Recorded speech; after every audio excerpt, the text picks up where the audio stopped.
Bob, if assurance is by faith in Jesus' promise apart from our works, then why did Paul say, examine yourselves as to whether you are in the faith? Test yourselves. Don't we need to test ourselves to have assurance? The reason I laugh is because 2 Corinthians 13:5, which is the passage that's talked about here, is so often misused, taken out of context, and the opposite of what it means is brought out.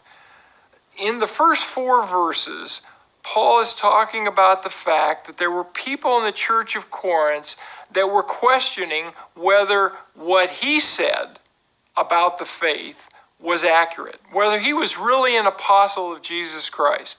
They were examining him. They were testing him. So in verse 5, the first word is not examine. The first word is yourselves in Greek. Yourselves examine. Why does he say it that way? Because they've been examining Paul.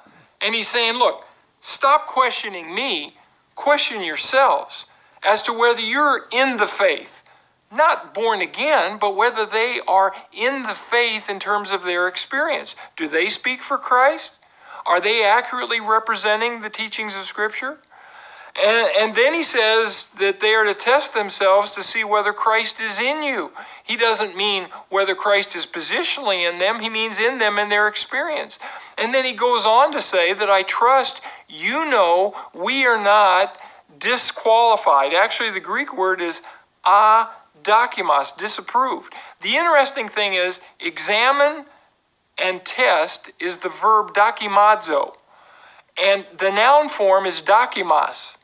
Like in Awana, if you're familiar with Awana Children's Ministries, that we're to be diligent or to study to show yourself an approved workman, that's dokimos.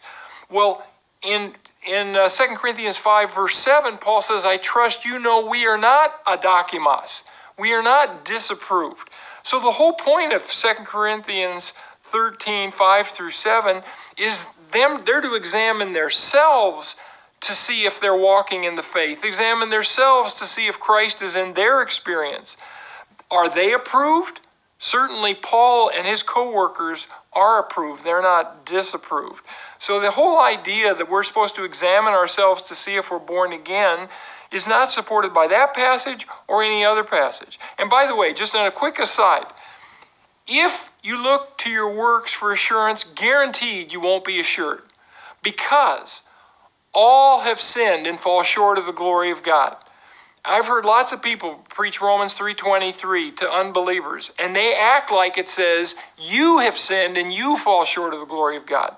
But the verse says, all have sinned, past tense, and present tense, all fall short of the glory of God. So the speaker, me or whoever, currently falls short of the glory of God. We all do because we're all sinners. 1 John 1:8 says the same thing. 1 John 1:10. We never arrive in the Christian life. And so the idea that we can look at our works and say, wow, my works are so good, they prove I'm born again, it's absurd. And by the way, I'm a recovering perfectionist. In fact, I have a group I'm starting called PA, Perfectionists Anonymous. And hi, I'm Bob, I'm a perfectionist, right? And for perfectionistic people, this idea of looking at your works for assurance is horrendous, because perfectionists find fault in themselves over every little thing. And so the idea that someone could be married and find assurance in their works is ridiculous, because every time you had a disagreement with your spouse, you're going to be going, how could a true Christian get mad? How could a true Christian throw something? How could a Christian say something like that?